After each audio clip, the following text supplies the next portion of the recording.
Contemple-les. Contemple-les. Contemple-les. Fixe tes regards sur le trône. La grâce. Là où il y a la grâce. Là où il y a la miséricorde.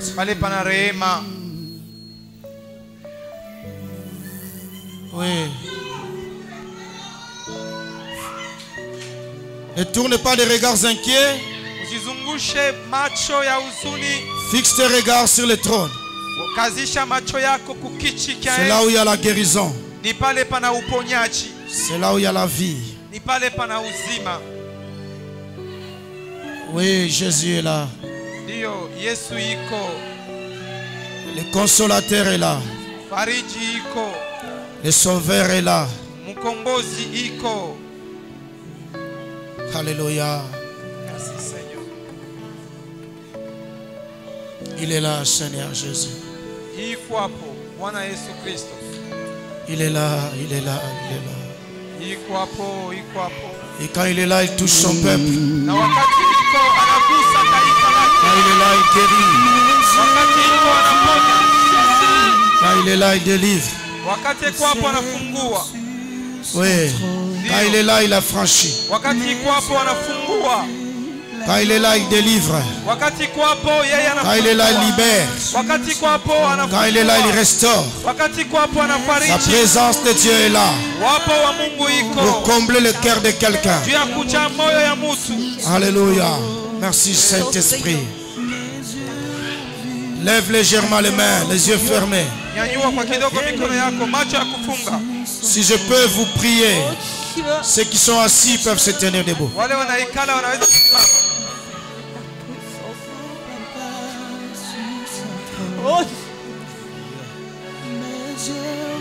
Sois disposé à recevoir la grâce de Dieu ce matin.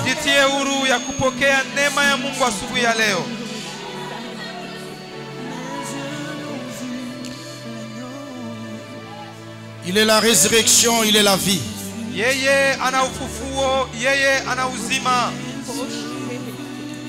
liens de la mort ne peuvent pas résister parce que le Seigneur est là ce matin.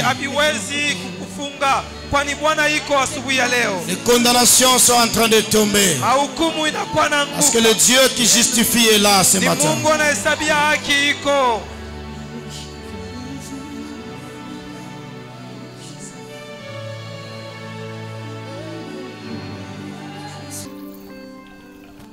Merci Seigneur pour ta présence.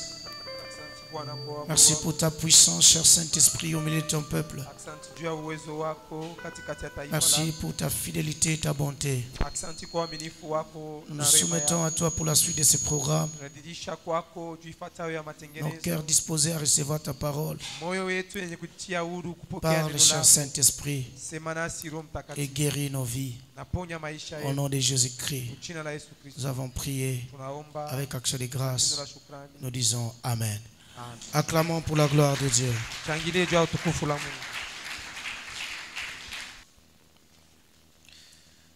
Que Dieu soit loué. Amen. Nous sommes reconnaissants envers l'Éternel pour toute sa bénédiction au milieu de nous. Nous avons aussi été richement bénis par l'intervention de la sœur Mami Enoch, Mami Mutombo, maman pasteur de notre paroisse de la Namibie. Et pour ceux qui étaient là le jeudi, nous avions également été bénis par l'intervention de notre fille Nadine Shabanza, l'épouse de Jérémie.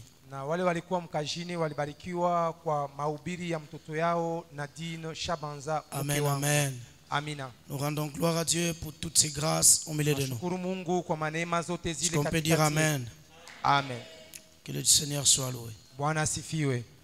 Voilà, après leur intervention, nous revenons sur le fondement ou le bon fondement pour la bénédiction. Bâtir le bon fondement sur la bénédiction. Alors, nous sommes sur le point qui parle de bonnes relations. Dans sa deuxième partie, la bénédiction ou soit les relations avec les pères spirituels. Amen. Amen. Que Dieu soit loué. Amen. Alors, la relation, je vais aller calmement parce que c'est un enseignement. Et par la grâce de Dieu, nous aurons continué le mercredi, le vendredi. Sur ce point ici. Amen. Amen.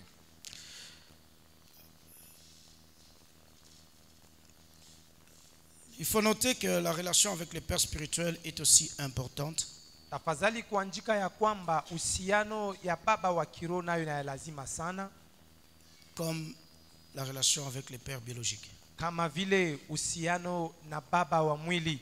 Négliger son père spirituel, kubeula baba wa kiroho, aura les mêmes conséquences itakuwa na matokeo yote mabaya que lorsque on néglige son père biologique. Kama vile unabeula baba wa kimwili.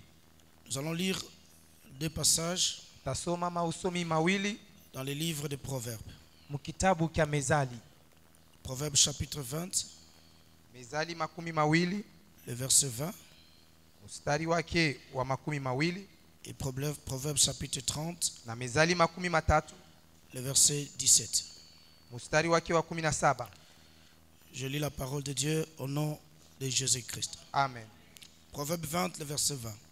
Si quelqu'un maudit son père et sa mère, amemulaani baba yake au mama yake, sa lampe s'éteindra au milieu des ténèbres. Mwangaza wake utazimika katikati ya giza.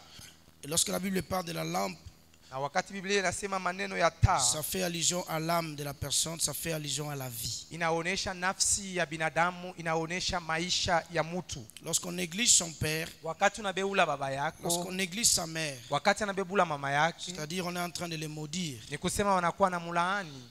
On ne peut pas prospérer dans la vie. Kustawi. On ne peut pas vivre longtemps. Hawezi kuishi maisha marefu. On ne peut pas réussir dans ses entreprises. Hakuna kuweza mu maneno lako lote. Et par conséquent la lampe s'éteint. Na kwa matokeo yayo tai inajimika. La pensée de Dieu c'est que ta lampe ne s'éteigne point au milieu des ténèbres. Wazo wa Mungu ni taa yako ishizimike katikati za giza. Les ténèbres c'est aussi l'image du monde. Giza ni picha ya hiyo dunia. Alléluia. Amina. Si tu veux voir ton projet réussir, aller de l'avant, ta vie prospérer, ne jamais maudire ton père, ne jamais maudire ta mère. Et je rappelle que cette conséquence est valable même pour les pères spirituels. Na baba anakumbusha ya kwamba hiyo matokeo mabaya inakuwako hata juu ya baba wa kiroho. Proverbe chapitre 30 le verset 17. Mithali makumi matatu shahidi lake la 10 mstari wake wa 17. L'œil qui se moque d'un père. L'œil qui se moque d'un père. Richo ambayo inachekelea baba. Et qui dédaigne l'obéissance envers une mère. Na itakie hiyo natoka hiyo kukutii mama. Les corbeaux du torrent les perceront. Huyu korbo wa torrent basi yeye atamusongwa. Amen. Amen. Lorsque l'œil se moque d'un père, wakati licho inachekelea baba, lorsque l'œil dédaigne l'obéissance envers une mère, na wakati licho inazarau kutii mama yake, les corbeaux du torrent vont les percer. Na huyu korbo wa kibondobondo atamusongwa. Alléluia. Amina.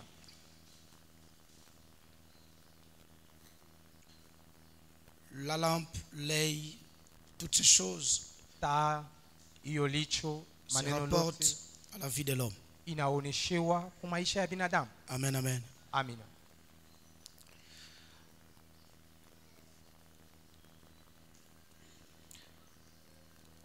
Premier point, notion de la paternité spirituelle.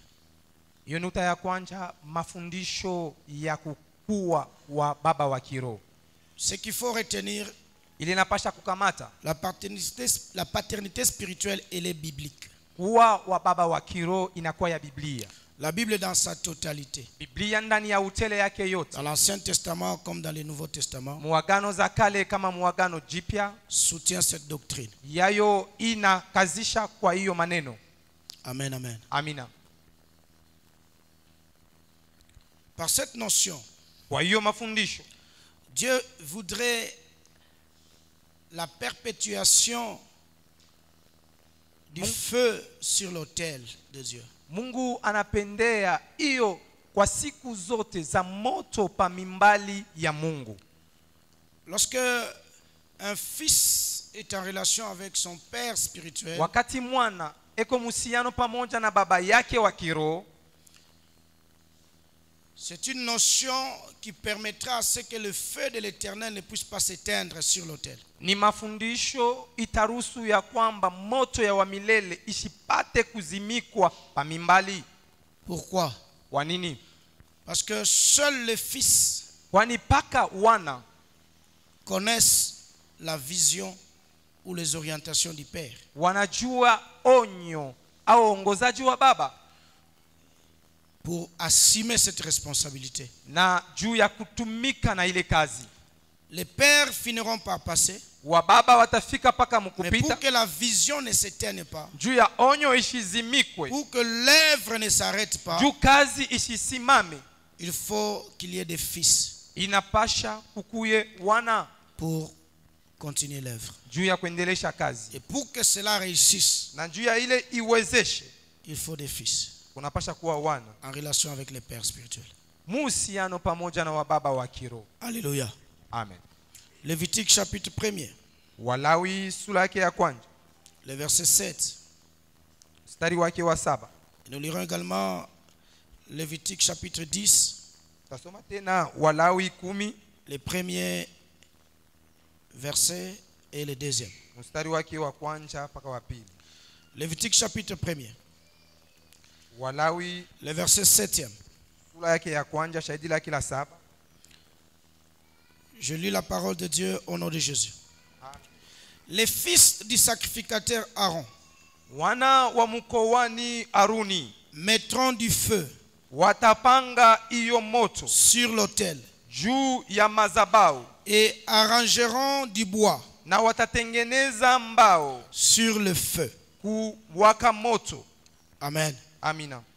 Ceux-là qui doivent mettre le feu sur l'autel, wale wanapasha kuweka moto pa mazabau, du sacrificateur. Ni wana ya wakoani. Le sacrificateur Aaron et le père, mkoani Aruni na baba, ses enfants sont des fils sacrificateurs. Watoto yake ni wana wakoani. Et ils ont cette responsabilité na wana ile madaraka de mettre le feu sur l'autel, ya kuweka moto pa mazabau, d'arranger du bois, ya kutengeneza nkuni, pour que le feu ne s'éteigne point. Juu moto isijimikwe. Amen. Amen. Lévitique chapitre 10. Walawi sura yake ya 10. Verset 1er.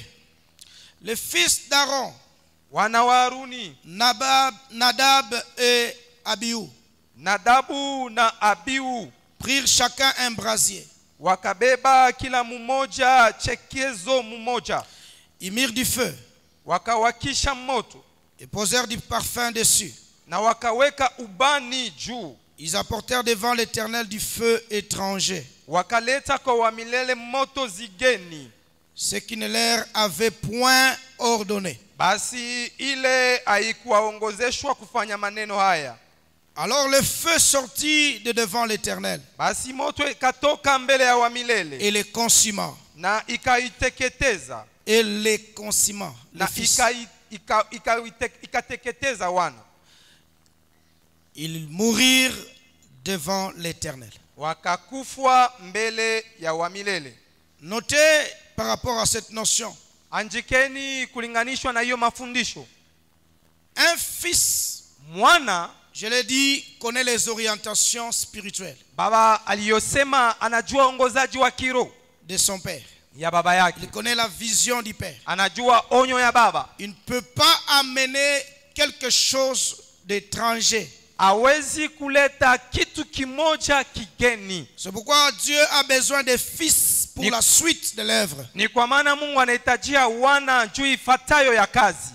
Et les fils sont appelés à rester en contact permanent avec les pères. Na wana wanaitiwa kubakia paka mu mazungumuzo ya siku zote aussi pamoja na longtemps baba. qu'ils feront les choses selon les orientations du père, Pale vile watafanya vitu kinyume ya ongozaji ya baba, il n'y aura pas la mort. hakutakuwa kifo. Amen, amen. Amina.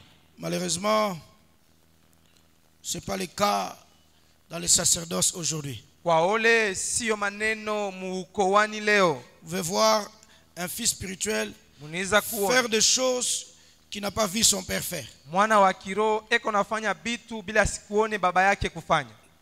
La conséquence c'est que nos ministères ne prospèrent pas. Matokeo ni kusema huduma yetu la conséquence c'est que nous ne faisons pas long feu dans nos entreprises. Matokeo ni kusema atufanye moto mengi mu makampuni zetu. Amen, église. Amina. Que Dieu nous aide. Mungu atusaidie. Ils sont morts parce qu'ils Wamekufa ont mené quelque chose d'étranger, kwani walileta kitu kimoja kigeni, ce qu'ils ne devaient pas faire, ile hawakupashe kufanya, parce que cela n'avait pas été ordonné. kwani ile haikuwaongozeye, Ils ne pouvaient pas le faire. hawakuweza kuifanya. Et Dieu les a tués. Mungu aliwaua. Autrement dit, leur lampe s'était éteinte. Mkusema kwingine taa yao ilipozimikwa. C'est une année de bénédiction. Ni mwaka za baraka. Nous ne voulons pas que les gens meurent Atupendele watu wakufwe parce qu'ils ne respectent pas les pères dans la foi. kwani hawaheshimie baba ndani ya imani. Nous ne voulons pas que les visions se meurent. Atupende onyo Nous ikufwe. ne voulons pas que les projets puissent avorter. Atupende matengenezo Quand Dieu ibomolewe. nous parle de ces choses, Wakati Mungu anasema maneno haya, comme Joseph, kama Yosefu, que notre vie prospère, maisha yetu que iendelee nous puissions aller jusque à notre destinée, na tupate kwenda paka étant kumwito yetu dans la bénédiction. na paka mubaraka zetu. Alors, retenez que la relation avec les pères spirituels est donc une source ou encore un bon fondement de bénédiction. Sasa kamateni uhusiano pamoja na baba wa kiroho inakuwa ni chemuchemu na hiyo msingi mazuri. Parce que par cette relation, Kwani kwa ile uhusiano, le père spirituel soutiendra le fils spirituel. baba wa kiroho atasaidia mwana wa kiroho. Le père spirituel bénira le fils spirituel. Baba wa kiroho atabariki mwana wa kiroho. Il saura l'accompagner Ataweza kumshindikiza pour sa réussite. juu ya kuweza kwake. Amen, amen. Amen. C'est une bonne base pour la prospérité Ni msingi mazuri juu ya maendeleo de tout ministère. ya huduma lote. Une bonne base pour tout projet. Msingi mzuri juu hiyo ya Une bonne matengenezo base pour lote. toute œuvre. Msingi mzuri juu ya kazi lolote. Ton mariage, c'est une œuvre. Ndoa yako ni kazi, L'œuvre de Dieu. kazi la Mungu. Tu vas être heureux dans ton mariage. Unapenda kuwa waheri mu ndoa yako, Reste connecté au Père spirituel. bakia mwenye kuchomekwa kwa baba wa kiroho. Fais ce que ton Père dans la foi te dit de faire. Fanya kile baba yako muimani anakuambia kufanya, En conformité avec la parole de Dieu. mukupatana na neno la Mungu. Tu veux réussir dans tes entreprises. Unapenda kuweza mu Tu makampuni veux zako, réussir dans ton commerce. unapenda kuweza mu biashara lako. Fais ce que le Père spirituel te dit. Fanya inye ambayo babako wa kiroho anakuambia. Amen, amen. Amen. Le deuxième point, la paternité spirituelle dans l'Ancien Testament. Nukta ya pili, hiyo kuwa wa baba wa kiroho ndani ya agano za kale. Point A. Nukta za kwanza, Abraham, le père pour les croyants. Abrahamu baba juu ya uaminifu. Genèse chapitre 17. Mwanzo sura yake ya 17. Le verset 1 à 5. Mstari wake wa kwanza mpaka 5. Je lis au nom de Jésus. Lorsqu'Abraham fut âgé de 99 ans, Wakati Abrahamu alikuwa na miaka 90, l'Éternel apparut à Abraham wa milele akamonekania Abrahamu et lui dit, na kumwambia, je suis le Dieu tout-puissant. niko Mungu wa uwezo kubwa. Marche devant ma face Tembea mbele ya uso wangu et sois intègre. na kuya mwenye kujitenga. J'établirai mon alliance entre moi et toi. Mitatunga agano langu katikati yako na mimi. Et je te multiplierai à l'infini. Na nitakuzidishi paka mwisho. Abraham tomba sur sa face. Abrahamu akanguka mbele ya uso wake. Et Dieu lui parla en disant, Mungu akamwambia, voici mon alliance nione basi agano langu que j'ai fait avec toi. nimetunga pamoja na wewe. Tu deviendras père utakuwa baba d'une multitude. ya mataifa mengi. Quelle alliance? Agano gani? Faire d'Abraham devenir père. Kufanya Abrahamu awe baba d'une multitude. Ya mataifa mengi. Amen, amen. Amina.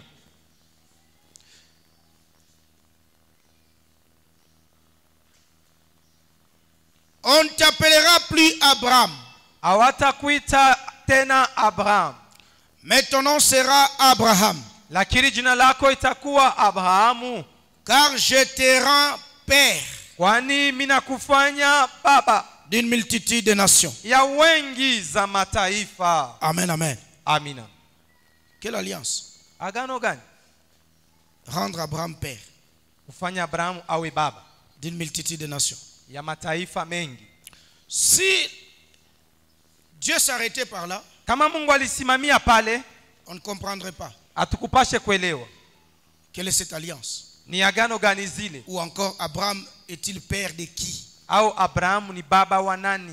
Qui est fils d'Abraham? Nani mwana wa Abraham? Quelle est cette relation-là dont on parle ce matin? Ni uhusiano gani ile kule tunasemezea asubuhi ya leo? Romains chapitre 4. Waroma sura yake ya 4. Le verset 11 et le verset 12. Mstari wake wa 11 mpaka mstari wake wa 12. Ceux qui écrivent prennent aussi Galates chapitre 3. Wale wananjika wabebe Galatia sura yake ya 3. Le verset 6 et le verset 7. Mstari wake wa 6 mpaka 7.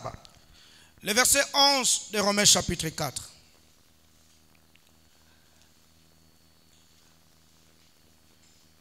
Mstari wake wa 11 ya Waroma sura yake ya 4. Et il reçut le signe de la circoncision. Na akapata alama ya kutahiriwa. Comme signe, comme plutôt sceau de la justice qu'il avait obtenu par la foi. Kama muhuri ya haki ambayo alipopata kwa imani. Quand il était incirconcis. Wakati alikuya bila kutahiriwa. Afin d'être le père. Na juu hivi apate kuwa baba. De tous les circoncis qui croient de tous les circoncis qui croient. Ya awa watahiriwa wote wanapoamini. Pour que la justice leur fût aussi imputée. Juu hiyo ya uwaki nayo ipate kuwapeo. Le verset 12 dira. Shahidi lake la 12 nasema. Et les pères des circoncis. Na baba ya watahiriwa. Qui ne sont pas seulement circoncis. Hawana paka wenye kutahiriwa. Mais encore qui marchent sur les traces de la foi. Lakini kwa sababu wanatembea juu ya malama za imani. De notre père Abraham. Ya baba yetu Abrahamu. Quand il était incirconcis. Wakati alipokuya bila kutahiriwa. Abraham est notre père. Abrahamu ni baba yetu. La Bible l'appelle le père de la foi. Biblia inamuita baba wa imani. Il a été incirconcis. Alikuwa bila kutahiriwa. Dieu a donné comme signe de l'alliance. Baba kaleta kama agano la circoncision. Iyo ya agano, iyo kutahiriwa. Aujourd'hui, na leo Dieu demande la circoncision de cœur. Mungu anampatia iyo kutahiriwa kwa moyo. Aujourd'hui, Dieu nous demande la circoncision du cœur. Leo Mungu anatulomba kutahiriwa kwa moyo. Un cœur qui marche selon les principes de la foi. Moyo inatembea kulinganishwa na makanuni za imani. Dans la crainte de Dieu, dans la sanctification. Kwa boka bwa Mungu kwa utakaso. Un ennemi du péché. Iyo tunakuwa mbali na zambi. Pour que la vie de Christ soit réellement notre vie. Juu maisha ya Kristo ikuwe kweli maisha yetu. Tous ceux qui croient en Dieu. Wote wanaamini mwa Mungu. Sont fils d'Abraham. Wanakuwa wana wa Abraham. Abraham est père. Abrahamu ni baba. La Bible soutient cela. Biblia yayo dans l'Ancien Testament comme dans le Nouveau Testament. Muagano za kale kama muagano zipya. Si tu veux appeler Abraham ton père. Kama unapenda kumuita Abraham baba yako. Marche dans la foi. Tembea ndani ya imani. Abandonne le péché. Hiyo acha zambi. Ils sont venus vers Jésus. wanakuya mbele ya Yesu. Ils ont dit, nous avons pour père Abraham. Tunakuwa kama baba Abrahamu. Jésus dit, c'est faux. Yesu anawaambia ni ongo. Vous avez pour père le diable. Munakuwa kama baba shetani. Il est menteur depuis le commencement. Yeye anakuwa muongo tokea mwanzo. Comme vous aussi. Kama vile nini Vous pia. êtes menteur. Munakuwa waongo. Si vous aviez pour père Abraham, kama munakuwa kama baba Abrahamu, vous aurez m'accepté. mulipasha kunichika. Vous m'aimerez. Mulipasha kunipenda. Est-ce que tu aimes le Seigneur? Tunampenda En Bwana. tant que fils dans la foi. Kama vile mwana ndani ya En tant imani. que fille dans la foi. Kama vile mwana Est-ce que mwanamke ndani tu ya imani. acceptes Jésus? Tunamuichika Est-ce Yesu. que tu donnes ta vie à Jésus? Tunaleta maisha yako kwa Est-ce Yesu. que tu acceptes les principes de la foi? Tunaichika makanuni ya imani. Le père de la foi a payé la dîme de tout. Baba wa imani alilipa chekumu ya yote. Le fils de la foi doit payer sa dîme. Mwana wa imani anapasha kulipa chekumu lake. L'église peut dire amen. Amen. La relation entre fils et père de la foi. Uhusiano katikati ya mwana na baba wa roho. Galates chapitre 3. Wagalatia sura yake ya 3. Le verset 6 Shahidi lake la 6 à 7. mpaka 7. La Bible dit, Biblia inasema, comme Abraham crie à Dieu, kama Abrahamu alipoamini mwa Mungu, et que cela lui fit imputer à justice. na ile iliyemupewa paka muhaki. Reconnaissez donc Tambueni basi que ce sont ceux qui ont la foi, ni wale wana imani qui sont fils d'Abraham. wanakuwa wana wa Abrahamu. Un fils dans la foi Mwana ndani ya imani doit avoir la foi. anapasha kuwa na imani. Beaucoup de chrétiens n'ont pas foi en Dieu. Wakristo mengi hawana na imani mwa Mungu. Ils veulent croire en Dieu en voyant les choses s'accomplir. Wanapenda kuamini mwa Mungu mkuona bitu kutimizika. Lorsqu'ils voient la chose, c'est alors qu'ils disent non, Dieu a fait, Dieu existe. Wakati wanaona kitu, Lorsqu'il n'a encore rien vu, wakati il doute dans son cœur. wanashaka moyoni mwao.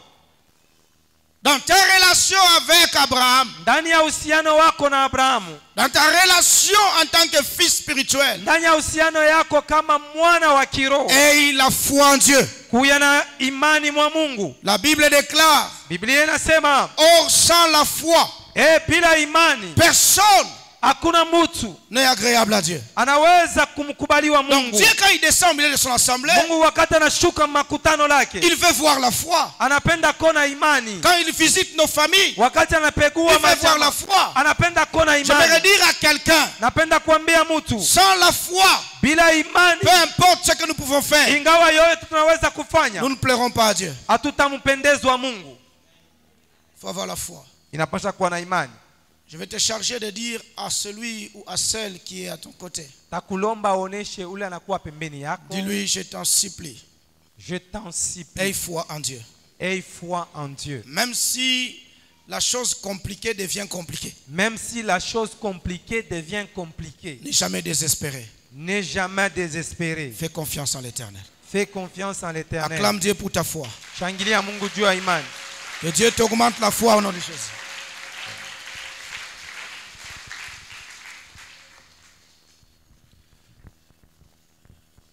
Deuxième point, Nukta la pili, Élie, le père d'Élisée. Eliya baba wa Elisha. Je rappelle, premièrement, que Élie était célibataire, non marié, pas d'enfant biologique. Baba nakumbusha kwanja, Eliya alikuwa mbalaka, ashikwe mwenye kolewa, tena ashikuwa tana mtoto wa mwili.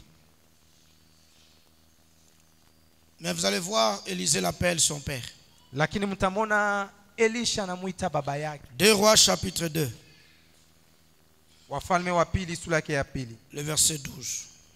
Shahidi lake la 12. Élisée regardait et criait, Elisha alikuwa anaangalia na kulalamika. mon père, Baba yangu, char d'Israël et sa cavalerie. farasi ya Israeli na jeshi lake. Retenez cette phrase-là. Mukamateni iyo msemo. Mon père, Baba yangu, char d'Israël iyo farasi et sa ya baba yangu, cavalerie. iyo na jeshi lake lote. Et il ne le vit plus na asikumuona tena. Saisissant alors ses vêtements, akakamata basi vazi lake, il les déchira akaipasula en 2 morceaux. mubipande biwili.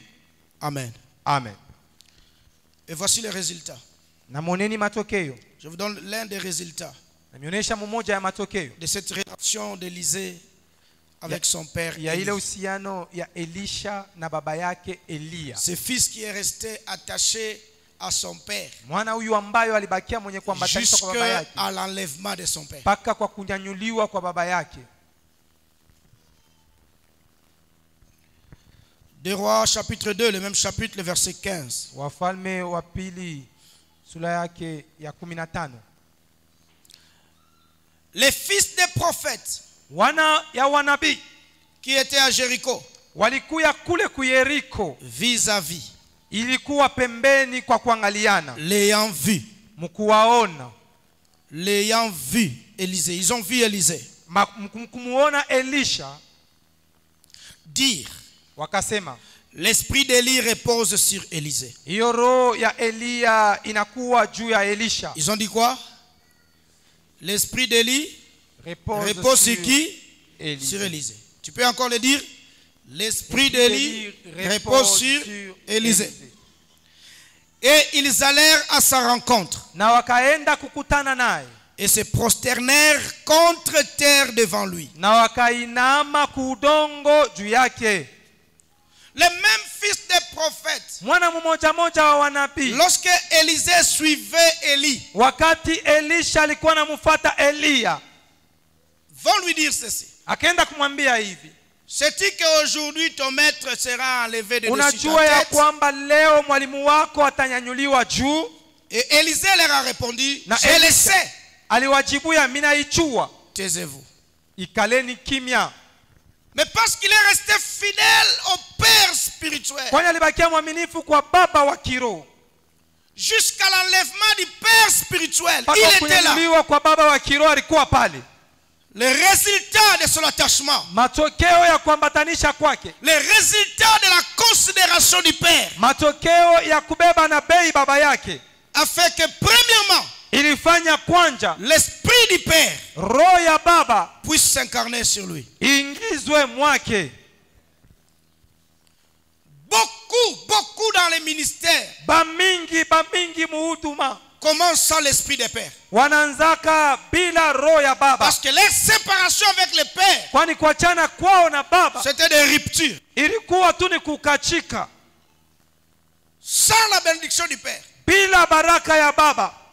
Mais Élisée, lakini Elisha a compris, anaelewa que c'est difficile. ni kigumu. Les uns peuvent rester, wamoja mais moi je vais baki. aller jusqu'au bout. Mimi napenda kwenda paka mwisho. Et son attachement ya kuambatanisha kwake a payé. ililipa. À son retour, mkurudia après kwake, l'enlèvement du père, kisha kunyanyuliwa kwa baba, tous les fils du prophète qui étaient wana à Jéricho, wote wa nabii walikuwa Yeriko. je dis bien les fils des prophètes, Baba anasema mzuri, wana wa parce qu'il wanabii, y avait des écoles de prophètes. kwani kulikuwa masomo ya wanabii. Alléluia. Amen. Il y avait les grands prophètes qui étaient là. Kulikuwa wanabii Et il y kuwa avait des walikuwa pale. fils des prophètes qui Na étaient dans les kulikuwa écoles de prophètes. wana ya wanabii walikuwa mule majifunzo ya unabii. Mais la différence Achanisho entre le fils des prophètes katikati ya wana ya wanabii et Élisée, na Elisha, c'est que Élisée ni kusema Elisha est resté attaché au père alibakia mwenye kuambatanisha kwa baba jusqu'à l'enlèvement du père. mpaka kwa kunyanyuliwa kwa Et baba. parce que le feu ne devait pas s'éteindre sur Vile l'autel, moto haikupashe parce que la kushika, vision ne pouvait jamais s'arrêter, kwani onyo haikupashe Dieu a kusimama. pris l'esprit du père, Mungu anabeba roho ya il a baba, mis ça au fils. anaiweka Et mwa quand mwana. le fils se présente cette fois-là Wakati mwana devant le anajionyesha fils des prophètes, mbele ya wana ya wanabii, Dieu l'investit de l'autorité du père. Mungu anamuvikwa kwa mamlaka ya baba. Tous les fils des prophètes se prosternent. Wana yote ya wanabii wanainama, Ils voient Élie en Élisée. wanaona Elia ndani ya Elisha. Et lisez la suite du ministère d'Élisée. Musomeni ifuatayo ya maisha ya huduma ya Elisha, Vous verrez la grandeur. mutaona ukubwa. Parce qu'en Israël, Kwani Muisraeli, le fils aîné, mtoto wa kwanja on lui donnait toujours la double part d'héritage. walimpatiaka paka masehemu mbili ya Il avait urithi. l'héritage en tant que fils Alipasha kuwa na urithi kama vile et il mwana, avait l'héritage en tant que le chef ou le responsable de ses frères. alikuwa ana urithi kama mkubwa ya wandugu C'est yake. pourquoi on lui donne la double portion. Ni kwa maana wanampatia sehemu mbili. C'est l'année de double bénédiction, n'est-ce pas? Ni mwaka ya mabaraka mbili, si Tu veux vile? recevoir la double bénédiction? Unapenda kupokea baraka mbili? Honore le Père spirituel. Heshimia baba wa kiroho. Reste lui fidèle. Umbakirie mwaminifu. Reste lui attaché. Bakiria mwenye kuambatana naye. Amen, amen. Amen. Ils se sont prosternés devant Élisée. Walinama mbele ya Elisha. Lorsqu'il partait, Wakati walipoenda, il ne pouvait pas se prosterner devant lui. hakupashe kuinama mbele Mais yake. lorsqu'il est rentré, Wakati ils walirudi, se sont prosternés devant lui. wanainama mbele yake. Je prie que la grâce de Dieu soit sur toi. Baba, naomba neema ya Mungu ikuwe juu yako. Et que ceux-là qui te compliquent la vie Na wale wanakufanyisha se maisha prosternent devant de toi. wainame mbele yako. Non pas pour ta gloire, Hapana njoo ya mais utukufu pour la lako, gloire de celui qui t'a appelé. lakini njoo ya utukufu ya ule alikuita. Dieu mettra toujours la différence Mungu ataweka paka achanisho entre ceux qui sont fidèles na wale wako au waaminifu Père kwa baba et ceux-là qui ne le sont pas. na wale wana waaminifu. Vous savez, la maladie de Mnajua l'église, magonjwa ya kanisa beaucoup plus au Congo, zaidi sana huku kukongo c'est ce point ici. ni hiyo nukta. Après les pères, Kisha baba, c'est la catastrophe. hiyo ni matatizo, Parce qu'il n'y a pas de fils fidèles kwani kuna en qui wana l'esprit du waaminifu Père peut s'investir. kule Bwana anapenda kujiingizwamo. Alléluia. Amen. La première des choses qu'Élisée avait faites, Kitu kia kwanja Elisha alipoifanya en utilisant les manteaux, mkutumikisha hiyo kochi, c'est de reprendre ce que le Père avait fait ni kuanzulula ile baba alipofanya devant l'obstacle. mbele ya kikwazo. Amen, amen. Amen. Apprenons à faire comme le Père. Tujifunze kufanya kama baba, C'est très important. ya lazima sana. Alléluia. Amen. Vous savez, on peut se poser la question, mais pourquoi papa parle de fondement de bénédiction? Il nous ramène dans les pères spirituels. Écoutez, Dieu est Dieu. Je vous avais dit lors de notre marathon, au séminaire de la fin du mois passé, il faut être connecté à la bénédiction. Le monde que vous voyez a des lois, a des principes. Et Dieu ne se contredit jamais. Il dit à Noé, après le déluge, Noé lui fait l'offrande. Dieu sent l'odeur agréable. Dieu dit ceci: la terre ne sera plus maudite. La terre ne sera plus maudite. Et il ajoute pour dire: aussi longtemps que la terre existera, les cieux existeront. Les semailles, la moisson, le chaud, le froid, l'été, l'hiver, les jours, la nuit, sera toujours là. Amen. Alléluia. Amen. Autrement dit, la terre est bénie. Tu marches selon ma parole. Tu récoltes la bénédiction de la terre. Tu ne marches pas selon ma parole. La terre ne te produit pas la bénédiction. C'est encore pour dire quoi? Si j'ai détruit toute la terre à cause du péché des hommes, désormais chacun récoltera ce qu'il aura semé. Ça ne sera plus à cause de tout le monde, mais pour ce qui est de la bénédiction de la terre, c'est chacun en particulier. Chacun en particulier. Élisée était différent des autres fils des prophètes. Vous irez lire chez vous à la maison le même texte là. Ils se sont prosternés. Après, il y a eu 50 personnes qui se présentèrent pour demander à Élisée: nous sommes prêts, nous sommes vaillants, nous voulons aller chercher ton maître. Peut-être que Dieu l'a enlevé et Dieu l'a jeté quelque part. Nous voulons aller chercher pour lui. Élisée a dit: n'allez pas. Ils ont refusé. Ils ont dit: allez. Il a dit: allez-y. Les 50 sont partis. 3 jours après, ils reviennent. On ne l'a pas trouvé. Élisée leur dit: est-ce que je ne vous avais pas dit de ne pas y aller? Beaucoup sont fils de prophètes, mais désobéissants. Beaucoup sont fils de prophètes, mais ils ne sont jamais prêts à accepter celui qui est le Père. place. Aripanga.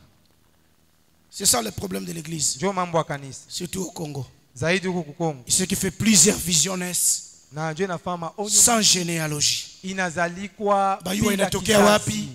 Baba ni nani? Et les gens veulent progresser dans la vie.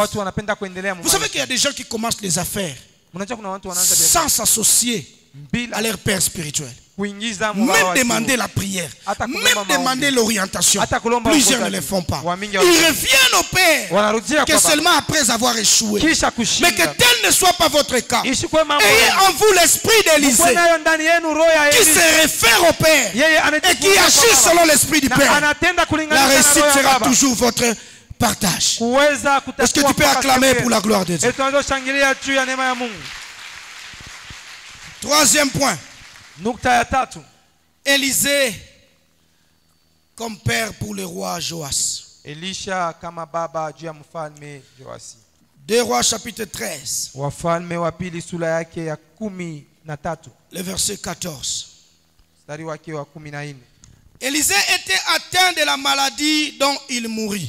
Elisha alikusiwa na magonjwa ile ilimpeleka kukifo. Et Joas, roi d'Israël, descendit vers lui. Na Yoasi mfalme wa Israeli akasuka kwenda kwake. Pleura sur son visage. Kulia kuuso wake. Et dit, na kusema, mon père, baba yangu, mon père, baba yangu, char d'Israël, farasi ya Israeli, et sa cavalerie. na iyo jeshi lake lote. La même phrase prononcée par Élisée pour son père Élie. C'est la même phrase que le roi Joas prononce sur Élisée, le considéra comme son père.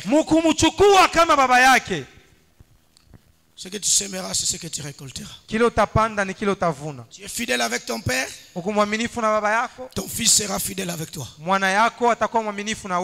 Amen. Amen, l'église. Amen. Tu es fidèle avec ta mère, ta fille sera fidèle avec toi. Sinon, le monde de demain, ça sera vraiment, vraiment, vraiment comme une jungle. Itakuwa kweli kigumu. Alléluia. Amen. Les gens vont s'entretuer. On ne saura pas qui est notre père. Honore ton père aujourd'hui. Demain on t'honorera. Mais quelle est la notion que je voudrais comprendre ici? Peu importe le rang social que tu peux avoir, il est très important d'avoir un père spirituel. Celui qui appelle Élisée mon père, c'est un roi.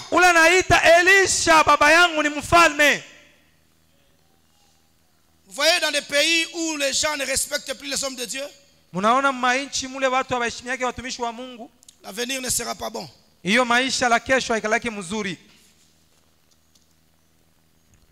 peut t'élever tel que tu es là. Devenir important dans la société. Ne jamais négliger les pères dans la foi. Celui qui va vers Élisée mourant, c'est un roi. Il n'a pas dit, ah d'ailleurs tu es mort. Tu es en train de mourir. Non, malgré que Élisée était malade, en train de mourir, le roi a compris que le succès, ma victoire dépend de cet homme. Parce que c'est un père. C'est un père. Combien de serviteurs n'abandonnent-ils pas leur père? On t'appelle même, dit ton père là-bas. Le père de la foi. Je parle bien de père spirituel. En train de mourir là-bas. Abandonné à l'hôpital. Personne pour prendre le soin de son père. Tu ne sais pas y aller. Le père spirituel qui meurt de faim. Toi tu es élevé en dignité. Mais lui en tant que roi, il a compris que ma royauté ne suffit pas. Sans les conseils de l'homme de Dieu, mon pouvoir n'est rien. Sans l'esprit de cet homme, avant qu'il ne meure, il va vers lui. Pour la bénédiction du Père. Je te donne le conseil. Ne jamais passer à côté de ton Père spirituel. Alléluia. Amen. Alléluia. Amen. N'est-ce pas, vous êtes les fils du roi des rois? Mais si Dieu établit un Père, soyez au pied du Père. Regardez ce que la Bible dit. La suite de ces passages, verset 15. Élisée lui dit, prends un arc et des flèches. Et le roi prit un arc et des flèches. Quelle humilité, quelle obéissance. Malgré qu'il est roi, il se soumet au Père. Puis Élisée dit au roi d'Israël, bande l'arc avec ta main. Et quand il y bandait de sa main, Élisée met ses mains sur les mains du roi. Je t'explique cela.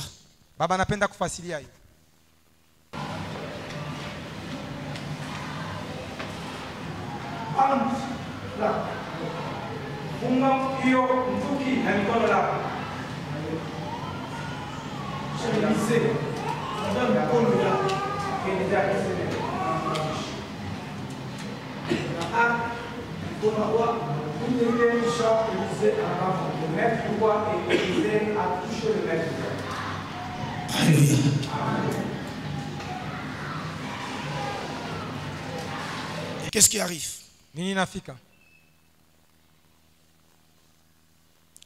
Et il dit, ouvre la fenêtre à l'orient.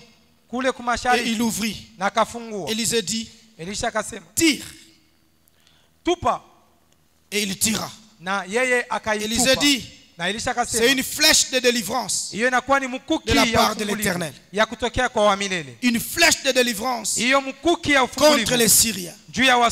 Tu battras les Syriens avec jusqu'à leur extermination. Élisée dit encore, prends les flèches. Et il les prit. Élisée dit au roi d'Israël, frappe contre terre.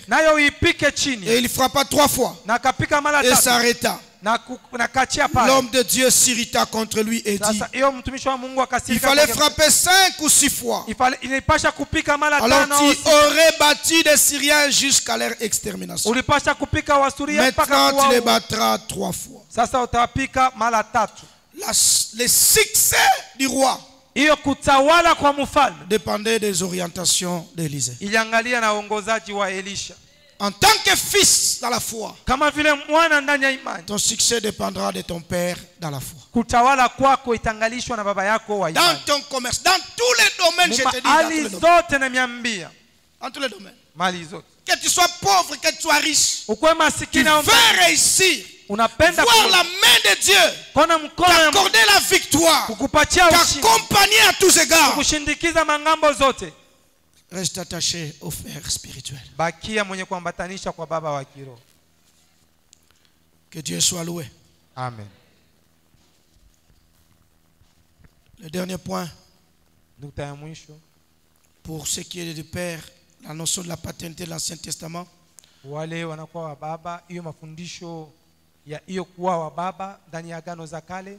C'est Saül comme père pour David.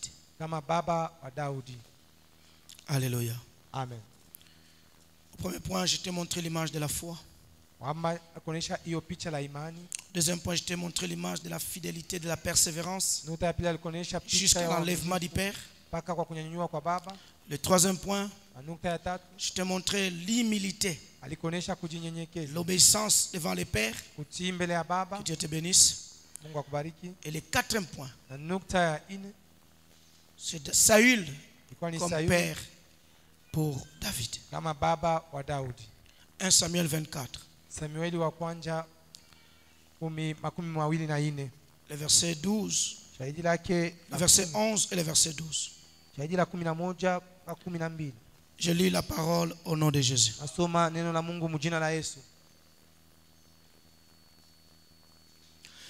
Tu vois maintenant de tes propres yeux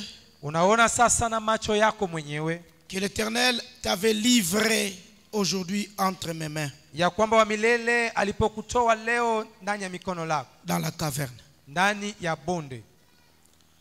On m'excitait à te tuer, mais je t'ai épargné. Et j'ai dit, je ne porterai pas la main sur mon Seigneur, car il est loin de l'Éternel. Rentre dans le contexte. C'est David qui parle à Saül. Loin de l'Éternel. Amen, amen. Amen. Quelqu'un comprend ça? David dit, on m'avait excité à te tuer, mais je t'ai épargné. Pourquoi? Je ne peux pas porter ma main sur mon Seigneur que tu es.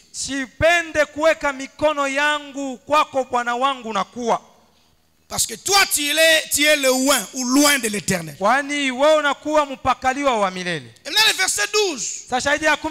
David continue de dire, vois mon père, vois donc le pan de ton manteau dans ma main. Puisque j'ai coupé le pan de ton manteau et que je ne t'ai pas tué, sache et reconnais qu'il n'y a dans ma conduite ni méchanceté, ni révolte, et que je n'ai point péché contre toi. Ça c'est un fils.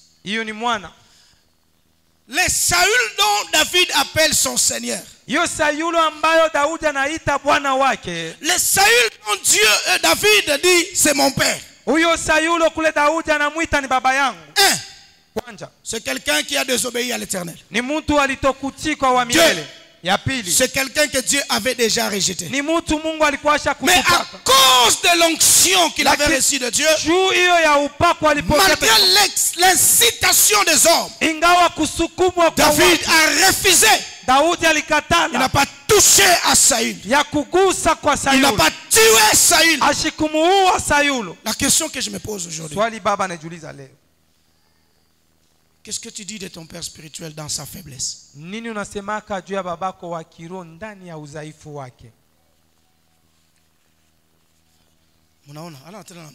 voyez, il n'a pas maintenant le feu. Il n'a pas le feu.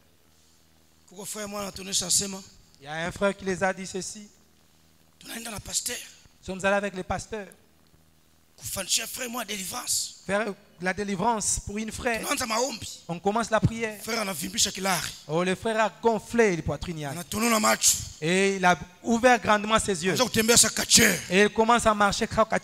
Je vois les pasteurs qui fuient. Les pasteurs a fui. Je suis resté seul. Et le frère est tombé.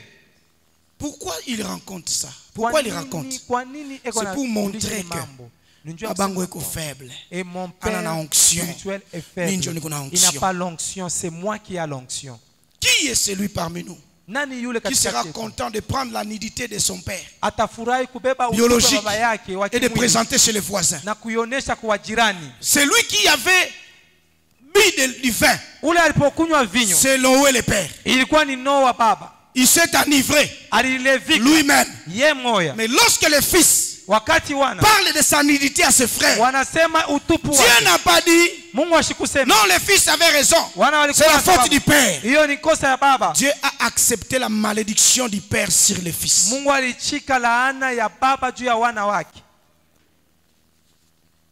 Ne jamais Jamais, j'insiste. Exposer la faiblesse de ton père.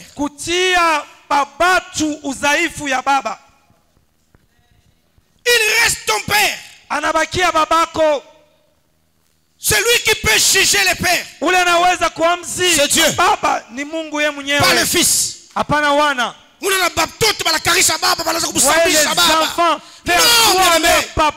Non, ça ne se fait pas. Ni dans les ministères, ni en famille. Les fils ne peuvent pas juger et condamner leur père sur base d'une faiblesse quelconque. Ne le faites jamais. David savait qu'il était loin. Il savait qu'il était le choisi de Dieu.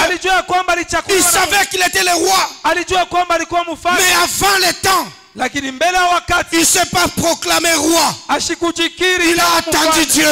Ne tue pas ton père dans la foi. Il y a des gens qui ont brisé le cœur des pères dans la foi. Ils ont exposé leur père au marché, partout, pour dire qu'il ne peut rien. Il ne sait rien faire. D'ailleurs, c'est moi qui faisais. Non, bien-aimé. Tu n'iras pas loin. Regarde Saül, mon père, qui panda nkanjwa koyoi. Hiyo kipande pan yako ya m'a pour te tuer, mais moi j'ai refusé. Siwezi parce que tu es un oint de l'Éternel. Fais très attention au père dans la foi. Et qui nous disent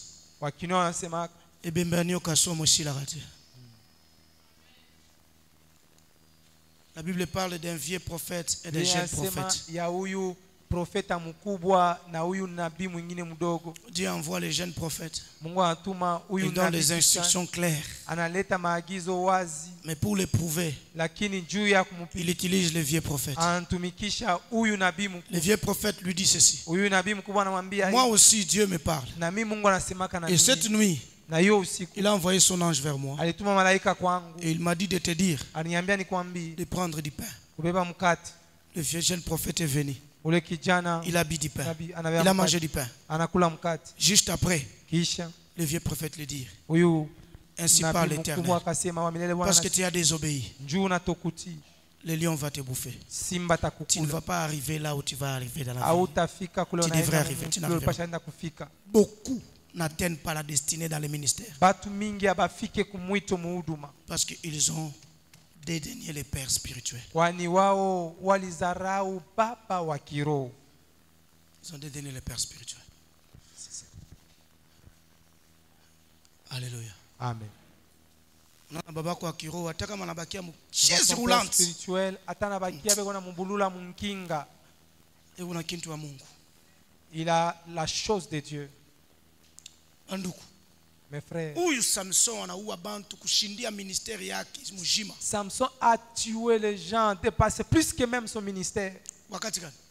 C'était à quel moment? Ce n'est pas lorsqu'il avait beaucoup de cheveux. C'est lorsqu'il avait peu de cheveux. On pouvait les regarder comme ça, dire: oh, tu n'as plus de force. Parce qu'il y avait encore un peu de cheveux, Dieu est entré dans cette affaire. Et il lui a donné la victoire plus qu'avant qu'il avait l'onction là totale. Faites attention au père spirituel. Même s'il est au lit, il ne sait plus rien dire. Consulte-les encore. Consulte-les encore. Va même toucher sa main. Qu'il puisse prononcer ne fût qu'une bénédiction pour toi. David a pleuré même Saül. Même après la mort de Saül, il a pleuré. Il a condamné l'homme qui a touché à la vie de Saül. Église, vous voulez être bénie? Honorez. Honorez le oint de l'Éternel. À ta place, je dirais amen très fort. Amen.